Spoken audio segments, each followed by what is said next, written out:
Utang ng Pilipinas. Magkano na po ang utang ng Pilipinas?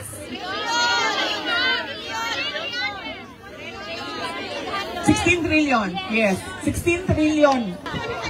Nasaan ang inutang?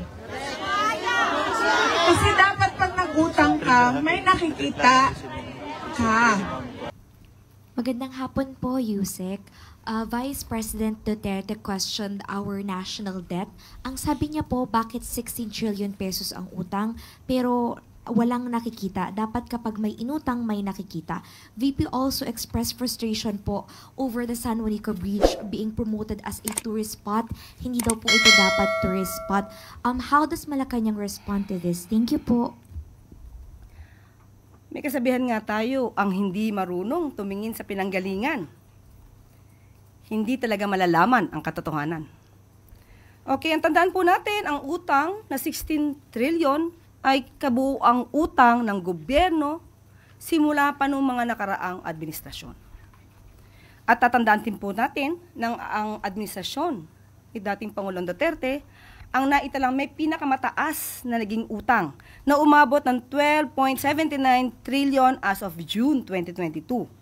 At solong utang po ng administrasyong Duterte ay umaabot po sa 6.84 trillion as of June 2022 at nagkaroon ng increase ng 115.1% sa pagkakautang.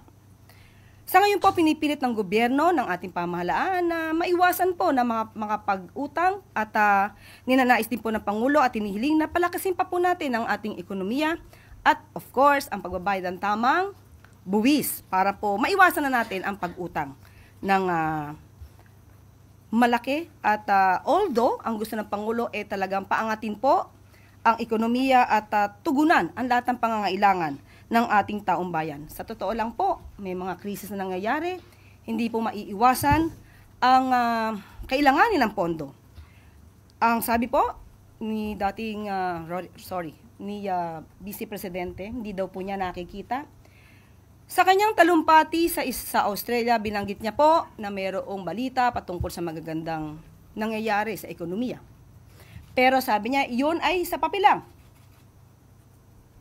It means, inamin niya na mayroong papel, may resibo, may patunay na maganda at gumaganda ang ekonomiya.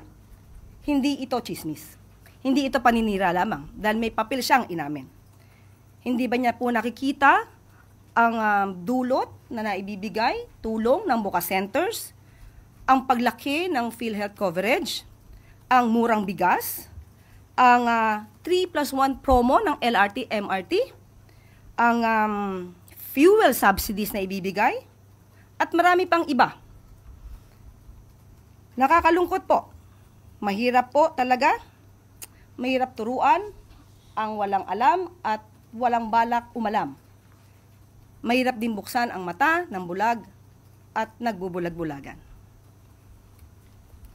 Thank you, Clay. Sa susunod po ay si Miss Ivy Reyes ng Bilyonaryo. Good afternoon, Yusek. Still on Vice President. In that same speech, she said she regrets teaming up with President Marcos in 2022. That's one. Two, she doesn't think the president will give anything substantial in his SONA.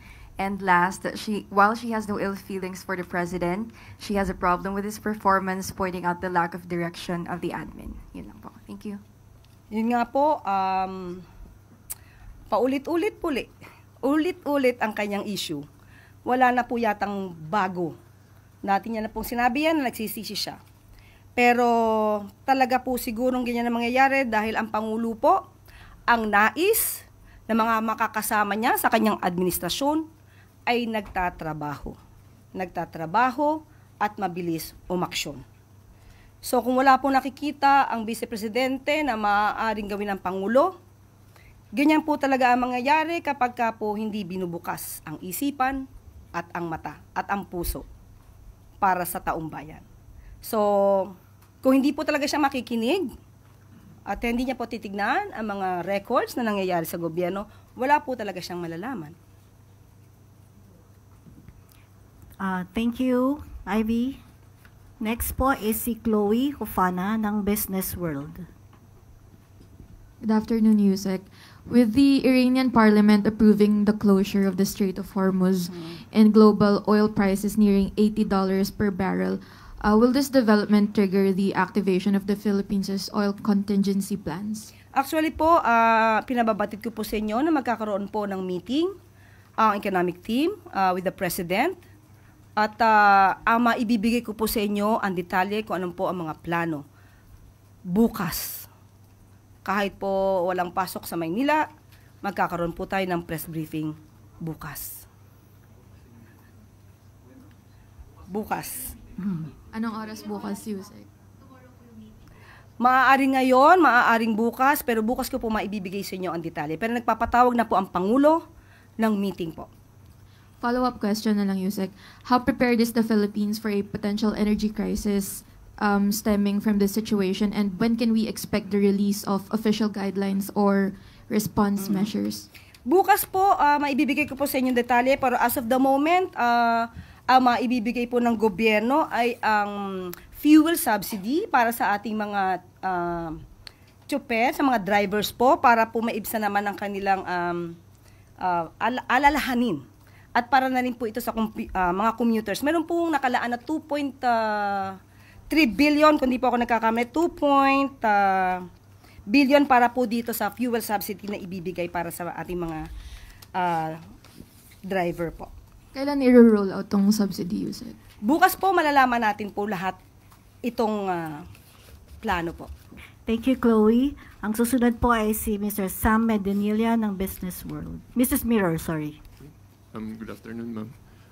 Regarding lang po dun sa kanina, balik lang po kayo yung sa debt po, yung 16 trillion. Are we For still... a while. 2.5 billion pala ang nakalaan para sa fuel subsidy natin. Ay.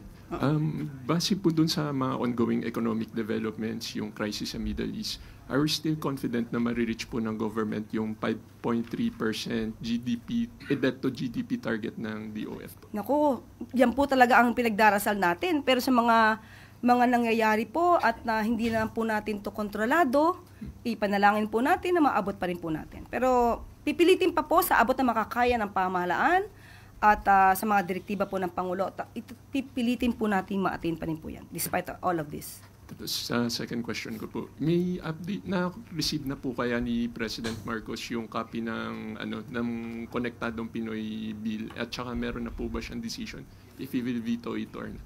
Thank you. Katanong ko lamang po kanina kung may natanggap na po ba siyang enroll bill para sa Konektadong Pinoy.